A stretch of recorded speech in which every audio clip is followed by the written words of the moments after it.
Now we move on to the third type of test in lesson 7b, namely spelling test. English language presents some specific difficulties. This is what people feel, particularly to non-native speakers. There are two particular qualities of the language English that people find it difficult to master. One, English is not a very law-abiding language. Particularly, the spelling in English does not always correspond to spelling and pronunciation. Normally, in a language, a word is spelt as it is pronounced.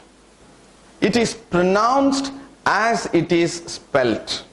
Whereas, in the case of English, there is not always a one-to-one correspondence between pronunciation and spelling.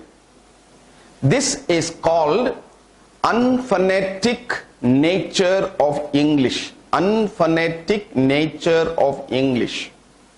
And because of this nature of the language, there are certain spelling rules which people have tried to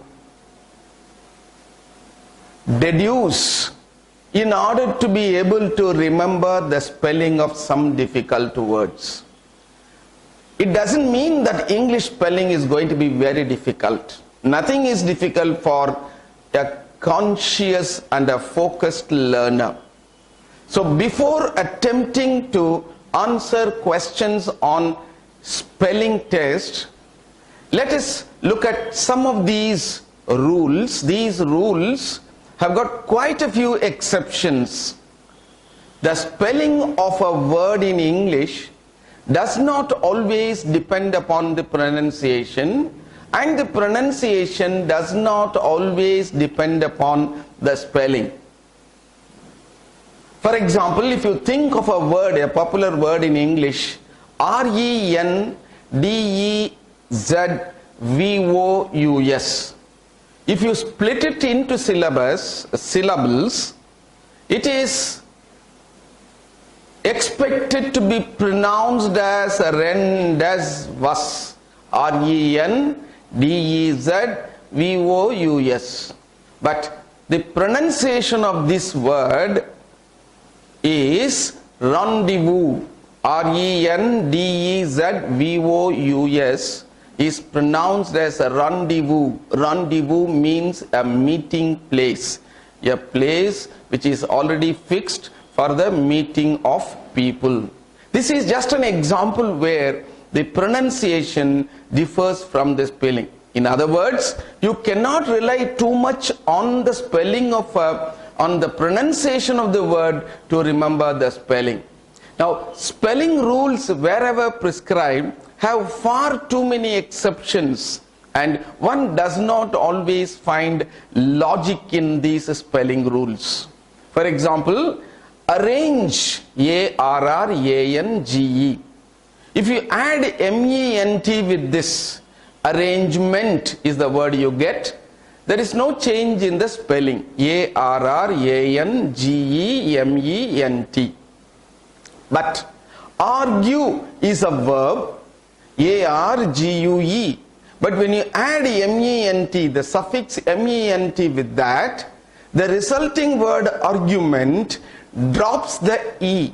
The spelling of argument is ARGUMENT. So we find in these two examples, in the first case E is retained, in the second case E is dropped. That's why I said that it is difficult to find logic in the spelling rules. But if you are a focused learner of the spelling, when you learn a word with a clear focus on the spelling, you will be able to master the English spelling much easier than what you believed it to be. To be spellbound is a technique that is therefore achieved through focused practice. For example, if you know the spelling of argument is A-R-G-U-M-E-N-T, you should remember forever that the spelling of A-R-G-U-M-E-N-T is the correct spelling of argument. Whatever the spelling rules, you need not remember.